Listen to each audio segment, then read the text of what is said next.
Designated Survivor is a 2016 American political thriller television series created by David Guggenheim.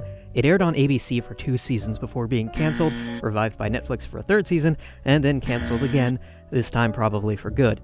The series was initially well received by critics and audiences alike, with many praising the performance of lead actor Kiefer Sutherland and the show's ability to balance its 24-esque thriller elements with its political drama. The show's 2nd season earned a definitive shrug from both sides for not quite managing to keep that same balance, and when the 3rd season came along, while it was a little better liked by critics, audiences were, well... Then Netflix bought it and it turned into absolute trash. They turned it into an unwatchable ideological circle jerk. Horrible Season 3. Where did all the cursing come from? Totally not necessary. And why the gay sex? They are now focused on their agenda of shutting these socially unacceptable Season life 3 choices is nothing down more the than one throat long of the woke viewers. public They service try to announcement normalize with that ultra sort of left-wing behavior paranoid. as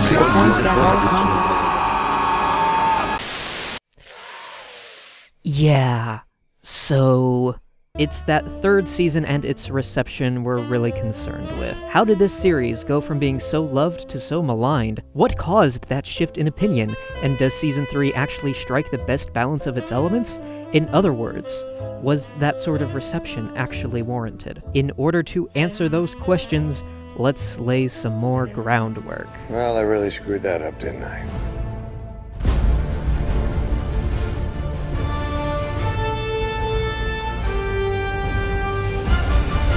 Designated Survivor stars Kiefer Sutherland, best known for his role as World's Angriest Federal Agent on 24. What have you done? What the hell have you done? What have you done to her? Sutherland plays Tom Kirkman, a low-level member of the presidential cabinet who suddenly ascends to the presidency after nearly the entire U.S. government is wiped out in a terrorist attack. Sir, you are now the President of the United States.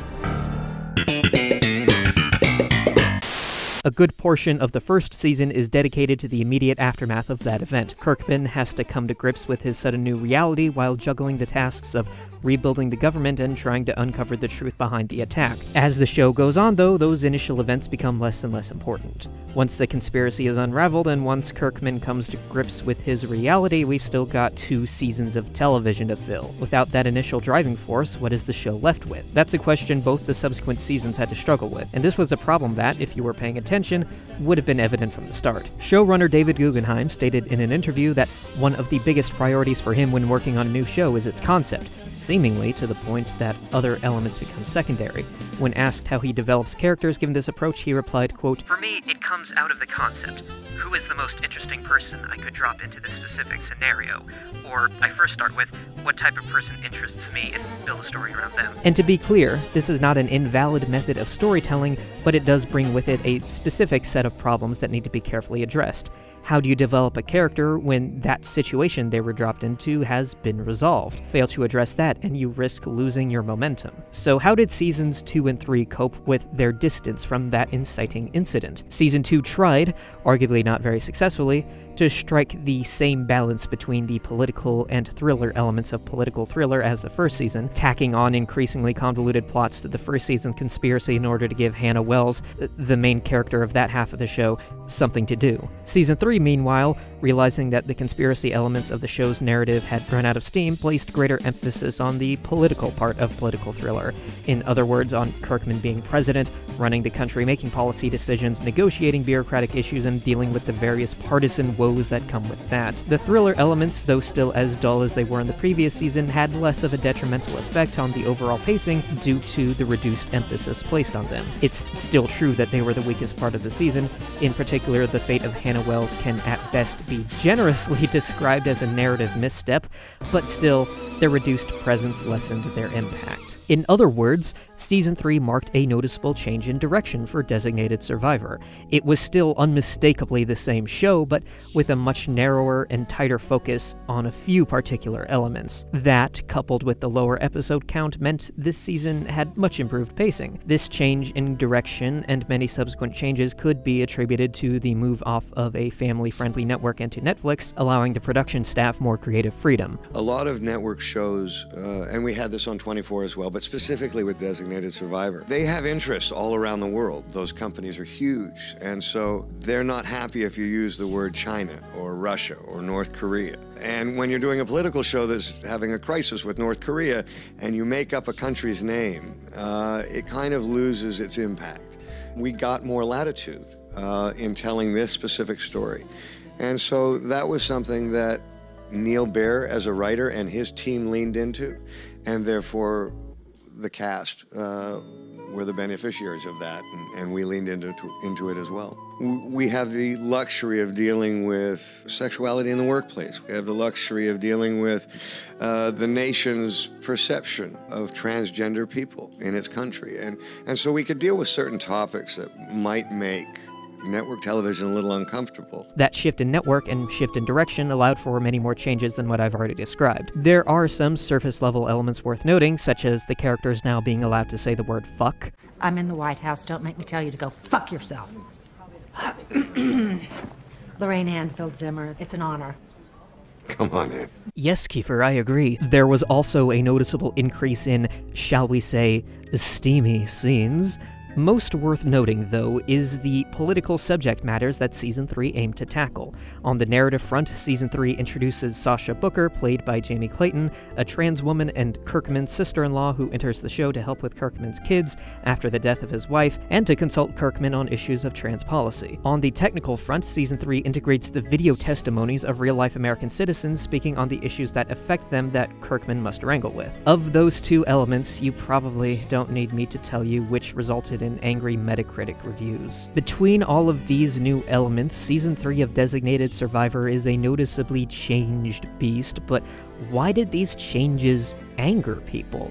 Do people just hate it when their comfort food is injected with an ounce of nuance, or is there something else going on here? Or is it just bigotry? Spoiler, it's the latter. But before we get into that, let's take a closer look at how these changes affected the show. First, the language. The addition of profanity in the third season is a very pointed, purposeful change that I actually rather like.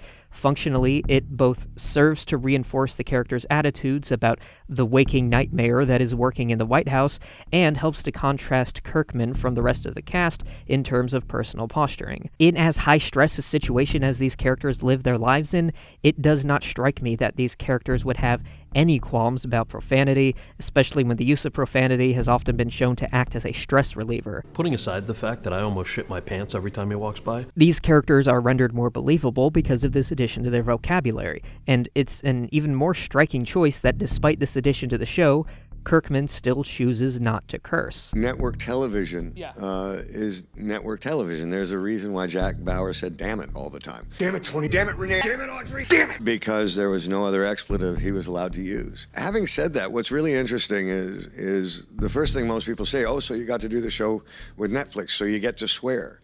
My character doesn't swear. It's not who he is. As president, Kirkman would be all too aware of the common perception of profanity as dirty language, as language unbecoming of a president, as someone who has to fight tooth and nail to keep his presidency from falling apart at seemingly every turn.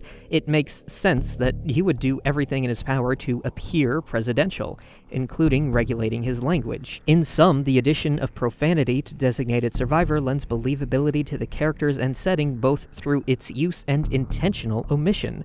So, what did some audience members think of this change? Cursing was so forced. Tons of misplaced cursing. The staff and language were not for my sensibilities. Sadly, we stopped watching after the gay sex scene and overuse of swearing. Some of the curse words in Season 3 were just unnecessary.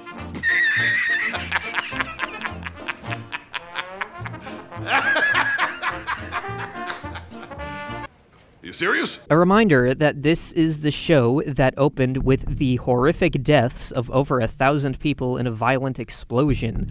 That was okay, but the intentional employment of language to inform character isn't? What can I say but okay, boomer? We'll discuss why and how all these weird reactions came about after we've discussed all the other changes, but of all the weird reactions to Season 3, this was perhaps the funniest, indeed, perhaps the only funny one.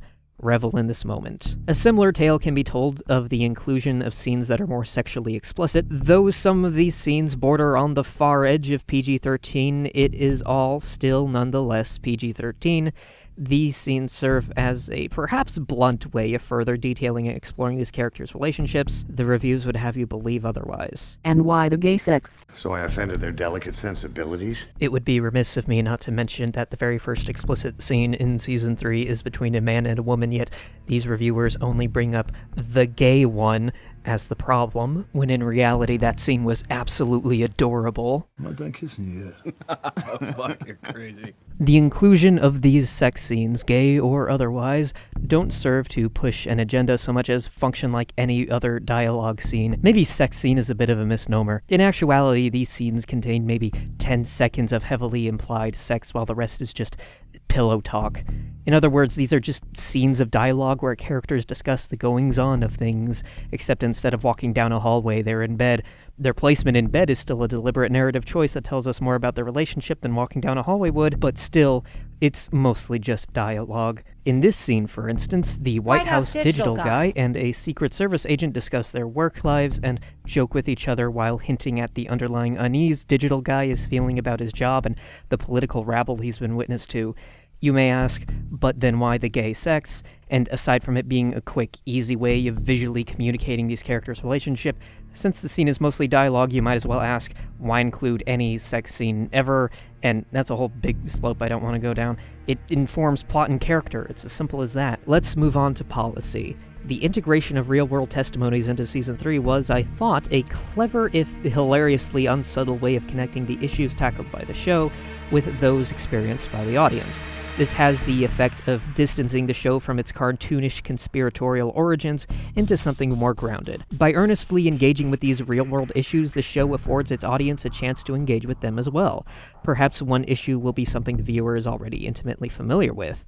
This could further ground the show in reality for that viewer, or perhaps provide them with a new perspective. Maybe another viewer will be unfamiliar with an issue presented by this show. Thus, they're given a new opportunity to honestly and openly engage with it in a familiar, comfortable space. That space being a relatively comfortable and easy-to-digest show they've already spent 2 seasons with. Or... It is a shame what Netflix and so many others in Hollywood are trying to do to weaken the very fabric of our great nation by making abnormal behavior seem like the norm. And this is where we get to the inclusion of Sasha Booker. I need to relinquish my privacy in order to restore it. I'm afraid so. Let me toss out a couple of disclaimers before we talk about this. I am not trans, nor do I claim to be knowledgeable about the challenges and issues faced by the trans community. I can and will only speak from the perspective of a sympathetic ally, of a storyteller, and of a television viewer. With that said, as stated earlier, Booker's inclusion within Season 3 of Designated Survivor fills at least 2 functions. The first is to expand on Kirkman's family and personal life, while also filling the void left by the death of Kirkman's wife in Season 2. The second, playing into the previous inclusion of real-world testimonies, is to provide perspective on the social and political issues faced by trans Americans, both of which Kirkman has to wrangle with. Booker is played by real-life trans woman Jamie Clayton, which, thank goodness, any other less conscious production team would have cast Scarlett Johansson or some shit. One of the most pivotal scenes involving Booker is a variation of the real-world testimonies in which Booker attends a support group in which actual trans men and women discuss their lives and the difficulties they've had to put up with. This scene is pivotal both because it aims to reflect the real-world trans issues that Kirkman eventually has to come to terms with, and because it facilitates the character development of Booker, inspiring her to take advantage of her relatively privileged position and become more active in the fight for trans rights. The scene serves both important narrative function and honestly engages with real-world issues. Booker's character as a whole is a refreshing inclusion in a TV landscape where the mere inclusion of trans characters is seen as transgressive or pushing an agenda, and speaking of... They are now focused on their agenda of shoving these socially unacceptable life choices down the throat of the viewers. They try to normalize abhorrent behavior in effort to make viewers think it's okay. These reviewers claim that the inclusion of Booker is nothing more than pushing an agenda, but that's demonstrably not true. The inclusion of Booker and the subsequent discussions of trans rights do not exist for their own sake. Their inclusion goes beyond, hey, this is a thing that exists and is important. Rather, their inclusion also serves to further test Kirkman. This plays into that character development angle we were talking about earlier in tandem with Guggenheim's writing. How do you develop a character who was initially conceived of as part of a gripping concept that has long since been resolved? In the case of Season 3 and Booker, we're testing Kirkman's character. While the first season, and maybe the second, had Kirkman grow into the role of a unifying leader, the third tests his desire and ability to keep his newfound power. Now that he's turned into a good leader, how far is he willing to go to keep his power? And will he compromise his values to do so? That, in particular, is what Booker is here to test. Trans rights is a hot-button issue that could cost Kirkman his presidency. He's up for re-election, after all, and coming out in support of that divisive an issue could cost him his ability to enact meaningful policy on that issue.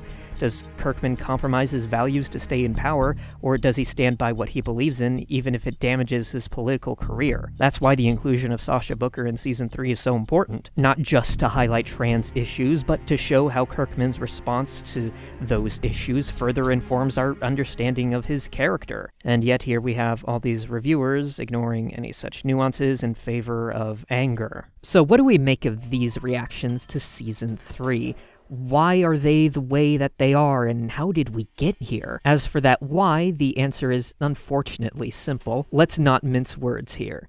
This is bigotry, plain and simple. This is evident in the words these people tend to use. Notice how they often don't take ire with the direction the story or characters took, the overall narrative, the shortened episode length or tightened pacing, anything like that. What appears to make these people angry is the mere inclusion of gay and trans characters, the show daring to present them as anything other than perfectly normal human beings that exist in this world and face problems just like everyone else. The language used to refer to Clayton is particularly egregious, with one reviewer explicitly misgendering her, an act that is more or less identity erasure, a refusal to acknowledge and accept a person for who they are. All of this behavior is obviously disgusting, and I won't give it any more attention than I already have. What I really want to talk about here is why now? Why did these reactions only come about for Season 3, while 1 and 2 were left mostly alone? After all, though Season 3 did mark a shift in direction, it was still, in every way that mattered, the same show, just a little better. So, how did all of that happen? How did a show with overtly left-leaning ideas attract the ire of bigots only in its third season? The simple answer, of course, would be that the less restrictive nature of Netflix allowed the show to be more explicit in its intentions, and while that is to a degree true, it is not the whole truth. If your only exposure to Designated Survivor was the reviews that surfaced after Season 3 was released, you may have been led to believe that the third season was corrupted by the agenda, but the reality is that Designated Survivor always leaned left, right from the first season. It just, lied about it. In order to be sellable to a wider audience on network TV, an audience that would include people from all ends of the political spectrum, it played up its thriller elements and put up just enough layers of obfuscation around its political leanings to make it seem neutral. Enough layers that anyone who is paying attention would realize what's what, but also enough so that these people could plug their ears and pretend the show was something it wasn't. Kirkman claimed to be a centrist, someone who wasn't affiliated with any political party, and seemingly, without explicit evidence to the contrary, a viewer might just believe that he was what he claimed to be, but in reality, his positions and policies were anything but. To illustrate this, let's compare some very similar scenes from Seasons 1 and 3. Both of these are town halls in which Kirkman talks to the people and tries to address their issues. First, the Season 1 clip. I'm very sorry that you lost your job, sir. But as to what I can do to help bring it back, the answer is nothing. It's gone, for good. And if some politician told you otherwise, they were lying to you. And I won't do that. We're going to create a public works program that's going to deal with the failing infrastructure issues around the country. But I also want to create programs at every public college and university across the country, so unemployed workers can become educated in these new and emerging technologies. And I want you to know that I believe that the American government has a responsibility not just to maintain, but create opportunities for the American people, and that's what we're going to do. Now, a Season 3 clip. I would also like to take a moment to quash the myth that somehow gun control is equal to the federal government coming into your home and taking your weapons away. Nobody is advocating for that. We need to be doing everything we can to stop guns from falling into the hands of prior felons, people dealing with serious mental health issues, people on terrorist watch lists. I mean, come on. We need to be using common sense. It's as simple as that. See that? Clear difference, right? In the Season 1 clip, Kirkman makes a rather politically neutral promise to help people find work, while in the Season 3 clip, he explicitly advocates for gun control, a tame version of gun control, sure, but even that has been met with staunch resistance by conservatives, so there we have in the 3rd season Kirkman pushing a clearly leftist agenda, while in Season 1 he was just nice, demonstrating a clear difference in ideology between the seasons, right? Except I lied. Both of those clips were from Season 1. In fact, they were from the very same scene. The point here being that Designated Survivor, even in Season 1, was always a left-leaning show. Kirkman claimed to be a centrist who could unite everyone, but always supported progressive policies. To quote a review of the Season 1 premiere from Vox, "Tom is the kind of old-school FDR-style Democrat, though the show is careful not to saddle him with political labels, who wants to make sure the system works for the little guy and so on." This show always presented ideas that the angry Season 3 reviewers would have found objectionable, but for some reason, it was only when Season 3 came around that they decided to, in fact, object. So why only Season 3? Certainly the shift to Netflix and inclusion of Clayton's character were huge factors, but given that the show was always left-leaning, was always going that way, I think those were just excuses. The show being coy to be presentable on network television didn't prevent it from showing its true nature, it just didn't give the reactionaries an obvious target to point their fingers at. And now that they do, what's there to stop them? The shift to Netflix and the associated changes were simply an excuse for these viewers to show their true colors. They don't care to truly engage with the text, they don't want to be challenged with new ideas that make them uncomfortable. All they care to see is the surface-level elements, the explosions and the drama, and they blind themselves to the heart of that drama, the very real problems that fuel so much strife in both fiction and reality. And what are they going to do when the show won't let them blind themselves? Heaven forbid they try to actually understand why the show would bother engaging with these topics. All they can do is lash out in anger, and all I can do is hope that, despite that anger, some part of that honest engagement managed to get through to them anyway. To wrap up, let's address something you're no doubt wondering. Why do I care? Why did I go ahead and lay all of this out?